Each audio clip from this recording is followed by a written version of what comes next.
Bismillahirrahmanirrahim. Tutkan rozalarımızı Құдай Taala kabul kılgan bolsun inşallah. Allah Taalaga maqtalal bolsun.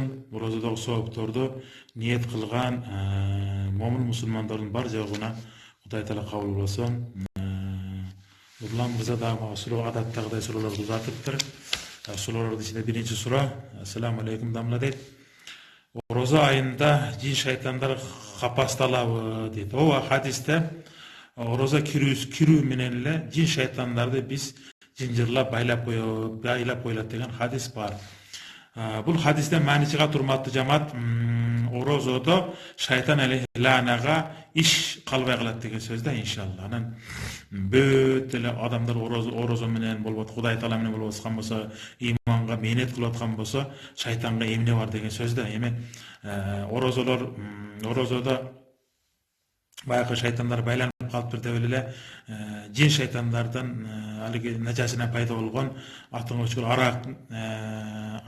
арак жаман алиги хамырларды иче бере турган болсо, аларды биз айтабыз минал джиннату ван нас деп Кудай Куранда айткандай, адам шайтандардан сактагын деген аят бар да иншалла. Ошо адам шайтандар алар тирүүлөй көзү көрүнүп жүргөн арабызда жашап жүргөн адам шайтандар алар.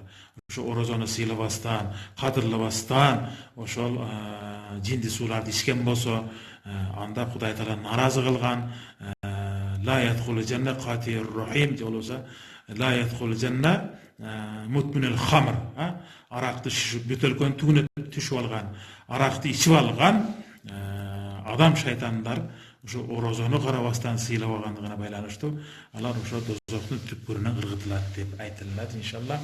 Бирок ошо орозодо албетте жин шайтандар байланат. Кудай Таала ошол байлангандыгынан пайдаланып биз ошо орозонун жакшы жактарын алып, сооп иштерди кылууну Кудай Таалага дуа кылып аракет кылайлы иншалла. Экинчи сура 5 убак намаз окуган адамга жин шайтандар илешпейби? Албетте илешпейт. Иншалла ниети түз. Ошо 5 убак намазы кан намаз, нан намаз деп бөлүнгөндөй эле, ошо кан намаз дегени ошо өзү үчүн жана Кудай буйругандай намаз окуган болсо, ошол адамга шайтан алейхи лаана илешпейт. Анан 5 убак намаз окууда менен көргүлө бирия кылып, намазам окуй берет, арагам иче берет, зынаам кыла берет, жаман иштерди кыла берген адамга ялкуна сама ва аутарун кадибун дегендей аятта ошол шайтан алейхи лаана кимдерди жандайт, кимдерди шерик кылат дегенде күнөөкөр, арак ичкен, Кудай Таала нааразы кылган күнөөкөрлөрдү жандап калат дейт иншалла. Ошон үчүн эми инна солата танха анил фахшай вал мункар деген аятта албетте намаз ошол арак ичүүдөн, бузуку жаман иштерден кайтарсын, сактайт дейт. Эгер ошо окуп аткан 5 убак намазыбыз күнөө иштерден, Кудай Таала тыйган арам нерседен тоспой атса, арактан ошо орозо айына карабастан, орозонун ыйыктыгына карабастан, фазилеттүүлүгүнө карабастан арактарды өкүртүп иче бере турган болсо, ал адам ошо 5 убак намазды жөн эле кыйналып өзүн кыйнагандай эле акыбалды болуп калат. Ал адамга ошол эч качан ошондой орозонун сооптуру берилбейт. Ал адамга ошол 5 убак намаз окугандыгына карабастан жин шайтандар албетте жандап жүрөт, кирип да кетет иншалла. Үчүнчү сура намаз окубай туруп орозо кармаса орозосу кабыл болобу дейт. Албетте кабыл болот иншалла. Эми исламда 5 түркүк бар да, хадисте айтылган 5 түркүктүн ошол 4-үнчүсү ошол эмне кылат экен? 4-үнчүсү түркүгү бул исламдын түркүгү болгон бул орозо. Ошон үчүн Куранда кимде ким ошол айга жетип келген болсо, анда орозо тутсун.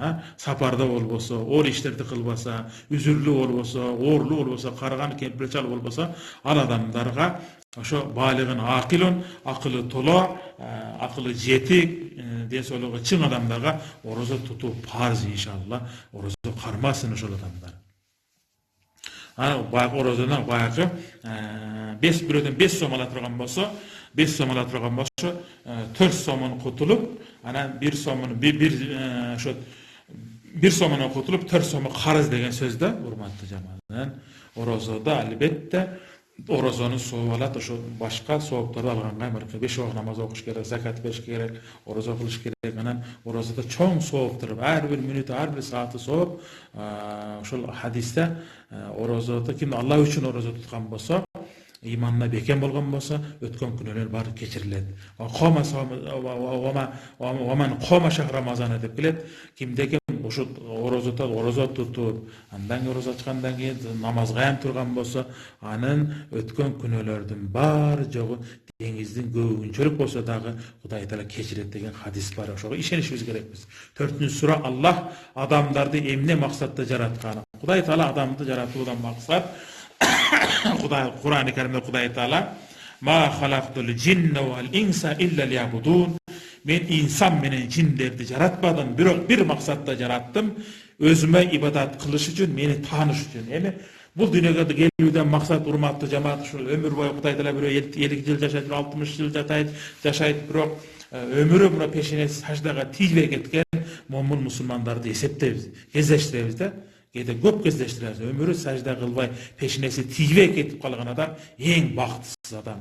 Gelүүден maksat menen jaratkan Hudaý Taalany tanıp, sajda kılıp, peşinemizi jorutup, Allah Taalaga kulçuluk kılıp, anan bul dünyadan ötüp ketişi gerek. Allah bergen taqdiri жазылган bolsa inşallah.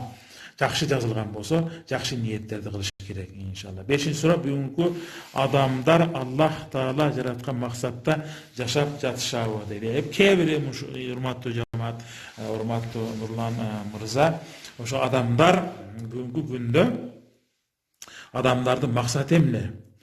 Her bir neseni maksat kılıp açmış. Mesela hayvanlardan alıp görüyorsun, uydu alıp görüyorsun, uydu çıkıp gelet, ot top gelet, ne gelet, özün sütün verip atat, koy, ot top gelet, özün etin verip atat, at da özün mamile hizmatın kılıp atat. Birok adam birinci maksatta, şol hadiste aytkanda en dünyadagi en jaman, jırtkıç, hişniktin hişnegi bul adam bol eseptilet. Adamdın maksatın, özünün uluu maksatın Allah Taala olgan ibadatın, etikatın kılbasa, adam şu ayvandan dağı tömön pas ahvalga gelip kılat. Hudaý Taala oşol uluu maksatın bilip, anan kebir adamlar şu din menen jaşap atat, maşallah, birok içki düýnösүn biz bilbeybiz.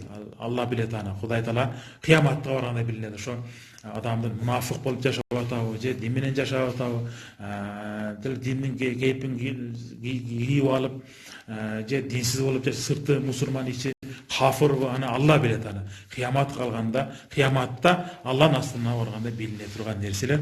Allahu a'lam bis savab. Assalamu aleykum ve rahmetullahi ve berekatuhu.